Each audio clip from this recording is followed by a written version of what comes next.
Coach, speaking of third downs, you guys held South Florida over. I know that's got to make you pretty happy looking back at the last game. Yeah, I think 0 for 7.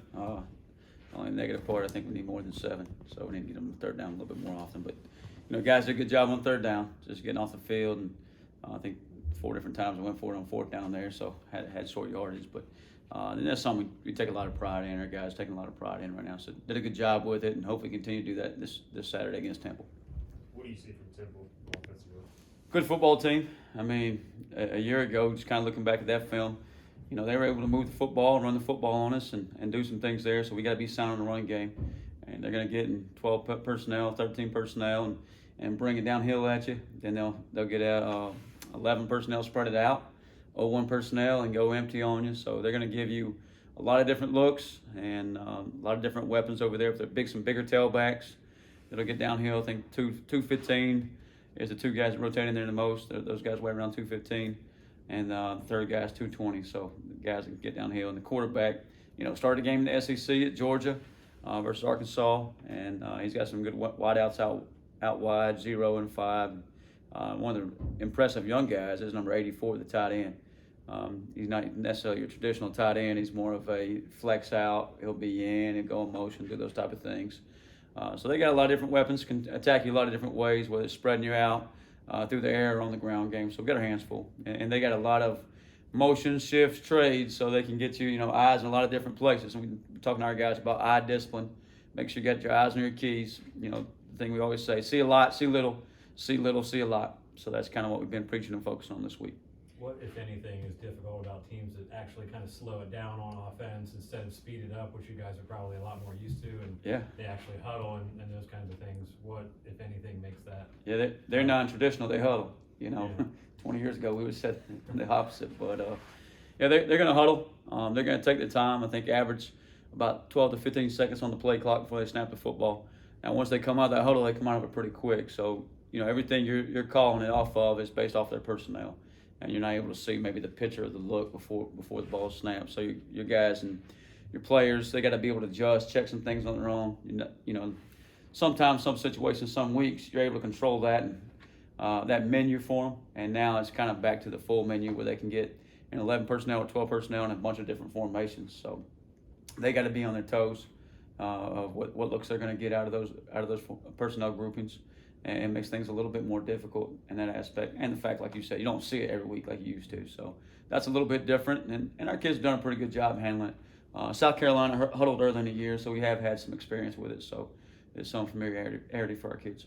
You got a group of defensive players that are gaining confidence and seem to know what they're doing out there and able to read and have confidence in what they're doing. What does that do for you guys as you move forward here into this week in particular? Defensively.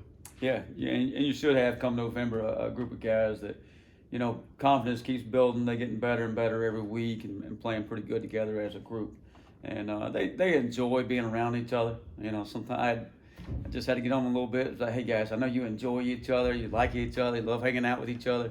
But when we out there, we got to lock in. Sometimes it's business, and that's good though. It's a good problem to have. That they enjoy being in the building, they enjoy being at practice, they enjoy being part of the program. So. But the confidence they're playing with and just the physicality and speed of the game they're playing at that level is fun to watch and just gives everybody in the building the confidence behind it. What your team did pre-snap against Houston, does that give you more confidence going in against a team that runs so many motions and shifts? Yeah, Houston's a good football team. I about forgot about them. It's been so many weeks ago now. It's all focused on Temple, but Play well at times against Houston. You wish the outcome been a little differently, but you watch what they were able to do to SMU, and you look at their schedule. I think they're a top 20 team right now, and they may end up playing for the championship because the way their schedule lays out. Just I don't know if there's anybody on their schedule left that can beat them. So that was a close ball game, but against a very good football team there. But all the shifts and picking up on audibles that your team did against them, does that make you have more confidence going into a team like Temple that has so many shifts? Yeah, things you guys can't pick up on that, and we did it throughout the year. And our guys are, older guys now and experienced. Just the games, the amount of games they played this season, and the ability to check. They change a call, we change a call. They get their eyes to the sideline, we get our eyes to the sideline, and some things like that. So that's, like you said, Houston did it a few times, and we were able to kind of audible out of some things and get some other looks and change it up for the quarterback, maybe the look he thought he had, and we give him a new look. So anytime you're able to do that and not have a mistake or not have a bust, it gives you a lot of confidence to continue to do that. Now, you always got to be careful about the fake looks, and sometimes you get caught off guard there, but our guys have been able to handle it pretty well. So the last few weeks, you've really been able to make some key adjustments at halftime and locked it down? Yeah, so, third and fourth quarter, I think last 2 weeks we haven't given up any points, what you're talking about. And I give a little credit to our players about just, we're playing a lot of guys. I don't know, 25 plus guys probably defensively. And they're fresh in the third and fourth quarter. Yes, they make some adjustments, that we've made some adjustments, but it's a lot of just them being fresh and believing in each other and trusting the process and going out there and continue to play and continue to get after it. I think earlier in the year we struggled in the third quarter a little bit back early in the season. They took pride in adjusting to that and coming out of the locker room and really jumping on it. So just a credit to them and a credit to, hey, not being me guys and not care about who gets the credit, worry about who gets the credit, but just worry about when I'm on the field, I'm going to take care of myself, my responsibility, and make a play for my team. So they did a nice job with that. So it's more freshness than actually twisting some things. Yeah, I'll give the credit to the players. We'll make some adjustments here and there, but those guys have done a nice job. Our players have, hey, I did get this look early in the game. I mean, take Malik Fleming's pick, for instance.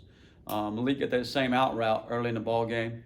I think first drive of the ball game, and they come back to it there in the second half, and he makes them pay. So just a good job by those individuals adjusting to some looks they get earlier in the game. Maybe didn't play as well as they wanted to play it, and then come back later in the game and play it really well. So good job by him. We've seen Julius Wood get in there the last few weeks. How have you seen him grow since he got in from junior college since the summer? Yeah, he's fun to watch. He's like a baby deer running around, but you see him mature and get better and better every week. And a kid that's long, can run, physical, and he's learning our defense and picking up on it better and better and better every week. And played a bunch of snaps last week. So just excited about him, excited about his future and what he brings to the table. Tegan, talking about his high school career, I mean, he was a kind of a ball hawk guy. Then what's it like having a guy that who always just seems to kind of be in the right spot more times than not? When you play hard, and we call them extra effort plays, and you're running to the football, and you're playing with extreme effort like Tegan does, good things are going to happen. And that's what he's been able to do, whether it's Marshall last week, whenever it may be. He's hustling his tail off, busting his tail, running to the football, punching at it, and just in the right place at the right time. And it's not by luck, it's because he's working his tail off. Thanks, guys. All right, appreciate y'all. Appreciate it.